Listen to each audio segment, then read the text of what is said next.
सांग मैंने आम ए बाहर ओलाशुणी सांग आम बड़ भाई मिसी आम क्या ओलाशुणी बाहर ओलाशुणी बुलाबुली करूँ ठाकुर दर्शन करूँ। ठाकुर दर्शन कलापर मंदिर बहुत किसी अलौकिक कहानी अच्छी जहाँकि आमिष भोग ये दि जाए तार सत्यता आपण को देखाइबू।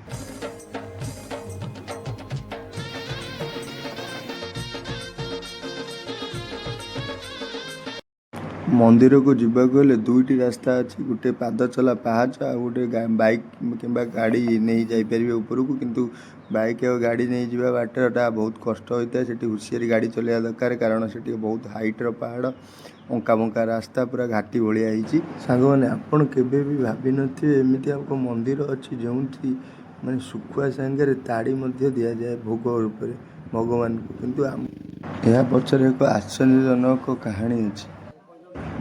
यह पचर प्रकृत रहस्य हूँ बाबा अरगित दास भक्त वत्सल सी जो गुंफार गभीर साधना करुले से स्थानीय गरीब शिविर और जनजातीय लोक मैंने बाबा को देखा करने आसुले और से प्रिय खाद्य थिला ताड़ी और शुखुआ। बाबा से श्रद्धार सम्मान दे निजर अलौकिक शक्ति बल पहाड़ उपर से जिनिस प्रस्तुत कर खावा को देउथिले। आश्चर्य कथा से ही साधारण जिनिस भक्त मानू वेदभोग बा अमृत परी स्वादिष्ट लगुला। से दिन ठारे यही परंपरा चली आसुछि।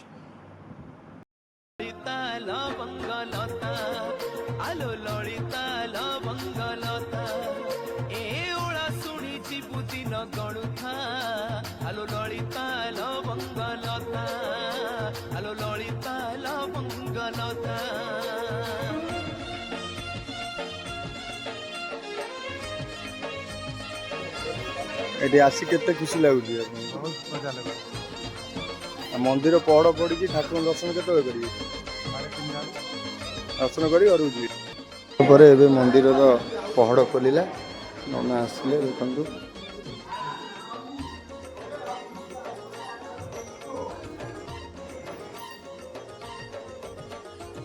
साथी रे ले बोलो तुलसी माला करिबू दर्शन।